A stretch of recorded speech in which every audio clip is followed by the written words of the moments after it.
back. I want to say good afternoon. My name is Walter L. Robinson, and this is a continuation of the Water Shoe. The Water Shoe, a serious work, and I'm your host, Walter L. Robinson, and this is a continuous series on the discovery or the relook or the search for the elusive water shoe. The water shoe has been with us forever. From the biblical presentation, Jesus Christ walking on the water, Matthew, Luke, and John Bibles or studies, chapters, we get this. And for the serious student, if you look into the Buddhist religion, you'll see walking on water or somebody walking on water. And the other major and minor religions, folklore, stories, myths, you would find this you would find this walking on water. How much of it is real? How much of it is illusion?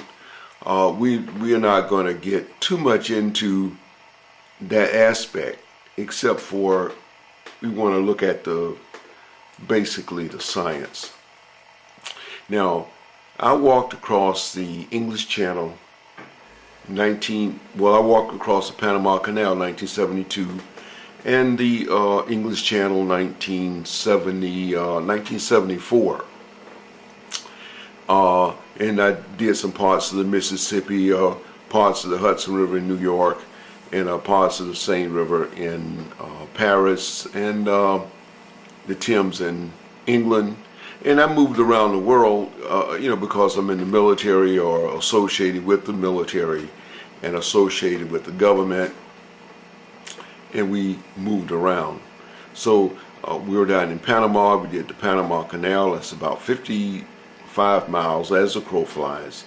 And then England for the English Channel from Dover to Calais, France, about 22 miles as the crow flies, but it was a little bit longer because of the tides and the currents and the winds and rain and shipping in the north, the North Sea.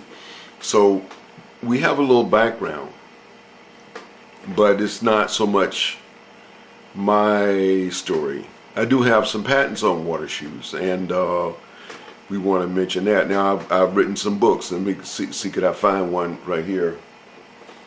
This is the book that we are working on right now. This is The Water Shoe, a serious work by me, Walter L. Robinson. And this is a picture of Leonardo da Vinci's water shoes on the front.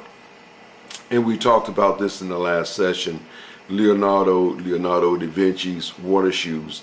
And we think he probably, he did a lot of great work.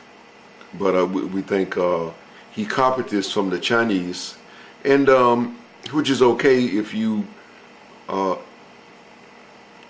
give credit to the Chinese for what they did and what they're doing. And we're going to look at this a little bit closer a little bit later on.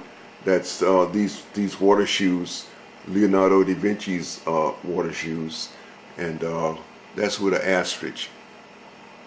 Leonardo da Vinci's water shoes. Of course, we have our older book, excuse me, The Art of Walking on Water. And this is one of my earlier books, The Art of Walking on Water. And we go through in this book is a lot of stuff I did. In the second book is a lot of stuff that are more historical stuff. And historical things. Now, in the last session, we talked about the Chinese. I think the time before we were talking about the Chinese, Zheng He and all this, and the Chinese scientific contributions to water shoes. And we're going to look at one of the actual Chinese Chinese water shoes, and we'll be right back.